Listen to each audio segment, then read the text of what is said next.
Assalamualaikum warahmatullahi wabarakatuh. Saya Muhammad Azrial dari FTKI jurusan Sistem Informasi. Di sini saya akan mempresentasikan makalah etika profesi teknologi informasi yang berjudul Etika Profesi Programmer yang Bekerja di Bidang Informatika.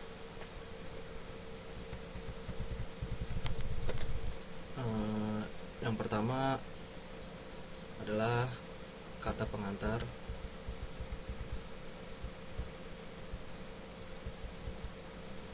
Yang kedua, daftar isi dari makalah yang saya buat ini. Situ ada bab 1 pendahuluan, bab 2 pembahasannya, dan bab 3 adalah penutupan. Yang terakhir adalah daftar pustaka. Yang pertama, di sini ada abstrak. Bab 1 pendahuluan, latar belakang, dan yang berikutnya ada rumusan masalah dan tujuan penulisan. Bab 2 adalah pembahasan. Di sini ada pengertian etika, pengertian profesi, dan etika profesi IT.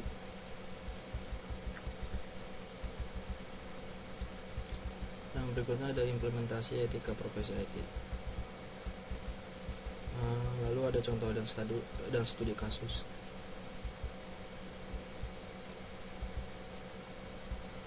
Ketiga, penutupan. Di sini ada kesimpulan dan saran. Lalu berikut adalah daftar pustaka dari makalah yang saya buat. Ini adalah sumber-sumber dari makalah yang saya buat.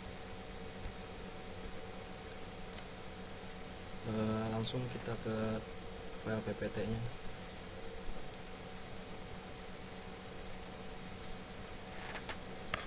Bismillahirrahmanirrahim.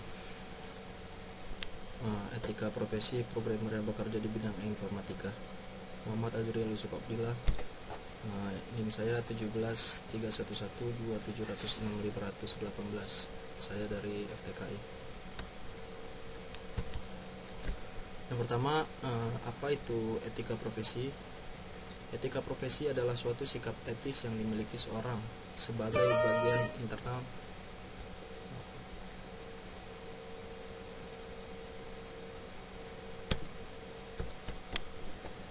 pengertian teknologi informasi. Apa itu etika profesi? Etika profesi adalah suatu sikap etis yang dimiliki seseorang sebagai bagian integral dan sikap hidup dalam mengembangkan tugasnya menerapkan norma-norma etis umum pada bidang-bidang khususnya profesi dalam kehidupan manusia. Pengertian teknologi informasi. Menurut Hak dan Kin bahwa teknologi informasi adalah seperangkat alat yang membantu Anda bekerja dengan informasi dan melakukan tugas-tugas yang berhubungan dengan pemrosesan informasi. Yang ketiga, etika profesi dalam teknologi informasi. Etika profesi dalam teknologi informasi adalah menjaga kemoralan dalam beretika sesama ahli bidang IT. Poin ketiga ini diwajibkan bagi para pekerja yang berbidang di bidang IT, diharapkan untuk menjaga kemoralannya sesama bidang IT tersebut. Kode etik seorang programmer adalah sebagai berikut. Seorang programmer tidak boleh membuat atau mendistribusikan malware. Yang kedua, seorang programmer tidak boleh menulis kode yang sulit diikuti dengan sengaja. Jadi seorang programmer tidak boleh menulis kode yang sudah dibuat orang dengan kesulitan yang sangat sulit, dilakukan dengan sengaja dengan cara mengcopy pastenya. Yang ketiga, seorang programmer tidak boleh menulis dokumentasi dengan sengaja untuk membingungkan atau tidak akurat. Jadi di sini kita tidak boleh mendokumentasikan dengan sengaja untuk membingungkan atau seperti membuat hoax, membuat masyarakat menjadi bingung. Yang berikutnya, seorang programmer tidak boleh menggunakan ulang kode dengan hak cipta kecuali telah meminta izin atau membelinya. Jadi izin dan pembelian itu berlaku untuk programmer ya. Jadi kita tidak boleh asal comot lalu menjadikan program dengan source code yang orang sudah buat tanpa membeli dan izin. Berikutnya, tidak boleh mencari keuntungan tambahan dari proyek yang didanai pihak kedua tanpa izin.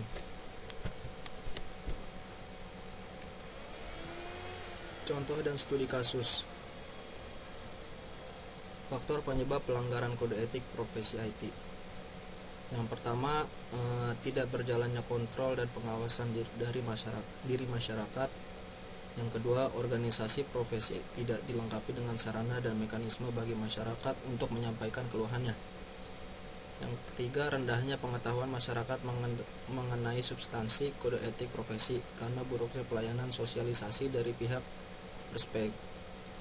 profesi sendiri. Yang keempat, belum terbentuknya kultur dan kesadaran dari para pengembang profesi IT untuk menjaga martabat luhur profesinya. Yang kelima, tidak ada kesadaran etis dan moralitas di antara para pengembangan profesi TI untuk menjaga martabat luhur profesinya. Jadi diharapkan untuk para orang yang bekerja di bidang TI menyadari etis dan moralitas di antara para pengembangan profesi agar saling menjaga martabat luhur, saling menjaga martabat masing-masing terdahulu, lalu untuk menjaga martabat luhur profesinya. Jadi sesama orang yang bekerja di bidang IT sangat penting untuk menjaga martabatnya masing-masing agar tidak terjadi pertikaian atau perselisihan di antara pekerja di bidang IT tersebut. Lalu yang saya bahas di sini adalah tidak berjalannya kontrol dan pengawasan diri dari masyarakat. Jadi kurangnya kontrol dan pengawasan diri masyarakat itu menyebabkan kepemilikan tanpa izin. Sebagai contohnya, pelanggaran yang dibuat tersebut adalah mengambil source code atau kode dari program orang lain yang sudah dibuat dengan susah payah. Jadi di situ kita harus dengan izin atau membeli program tersebut. Jikalau tidak membeli dan tidak izin, kita bisa dipidanakan, dan di situ kita melanggar etika profesi di dalam bidang IT. Mungkin di Indonesia sudah ada hukum tentang ITE ya. Semoga kedepannya program-program bajakan atau program-program yang sudah dibuat tapi dibajak oleh orang-orang tidak bertanggung jawab dapat diproses dan perlakuannya bisa dipertanggungjawabkan. Yang berikutnya saya bahas langsung ke nomor 3, rendahnya pengetahuan masyarakat mengenai substansi kode etik profesi karena buruknya pelayanan sosialisasi dari pihak profesi sendiri. Jadi rendahnya masyarakat dalam mengetahui substansi kode etik profesi itu alangkah baiknya bagi kita masyarakat terutama yang bekerja di bidang IT. Alangkah pentingnya kita mempelajari kode etik dalam profesi di bidang IT agar supaya kedepannya kita lebih paham kode etik apa yang harus kita lakukan agar tidak salah langkah dan kebodohan yang kita buat tersebut menjerumuskan kita ke dalam penjara atau mendapatkan hukuman. Yang berikut adalah tanggung jawab programmer. Yang pertama, mengembangkan software terutama pada tahap construction dengan melakukan coding dan dengan bahasa pemrograman yang ditentukan. Lalu mengimplementasikan rekrutmen dan desain proses bisnis komputer dengan menggunakan algoritma, logika dan bahasa pemrograman. Yang berikutnya, melakukan testing terhadap software bila diperlukan. Implementasi etika profesi IT.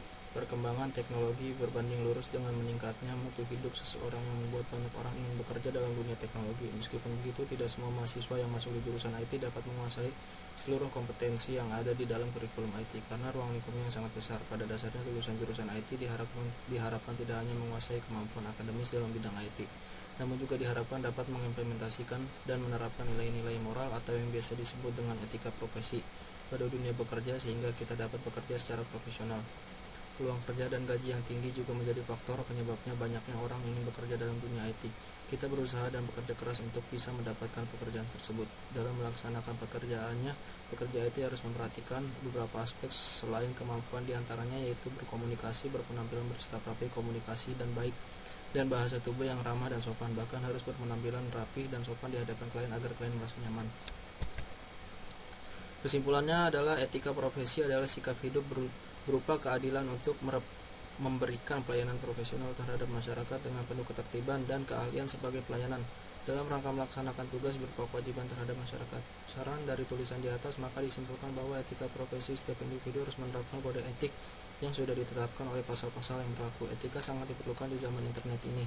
Individu yang menjaga etika akan dianggap profesional dan dalam menjaga kejujuran, kerahasiaan, serta nama baiknya. Sekian presentasi dari saya, Muhammad Azriel. Kurang lebihnya mohon maaf. Assalamualaikum warahmatullahi wabarakatuh.